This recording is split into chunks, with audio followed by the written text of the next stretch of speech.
Walang duda na gumanti si Takeru Segawa at binasag ang alamat ni Rodtang sa kanilang rematch sa One Championship. Parang bagyong dumating si Takeru.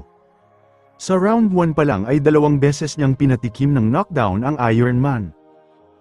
Isang bagay na halos hindi pa nasasaksihan ng mundo si Rodtang na napaluhod at napilitang lumaban para makasurvive sa laban.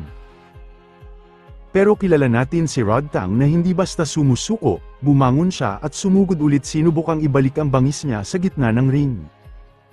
Kada round, palitan ng bomba, palitan ng puso, pero ramdam na iba ang mission ni Takeru ngayon.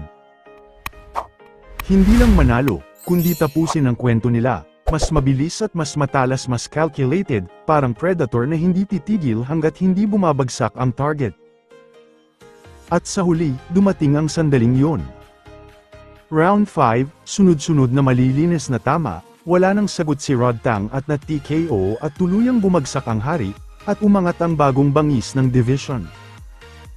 Redemption arc completed, Takeru gets his revenge, at binago niya ang narrative ng kanilang rivalry. Dugong Pinoy to bro, hindi to matatakot. Kahit dihado. Lalaban to bro. Ano, nandito na ko sa Siargao. Tapos sinasabi mo na hindi matuloy yung laban natin sa street kasi meron kang laban sa arena. KG is hurt. Boyongas, come to Siargao. Fight to KG. We're gonna plan a fight, me and you, boy, and guys. Okay. We will talk with chat. KG is always ready for you, Boyongas.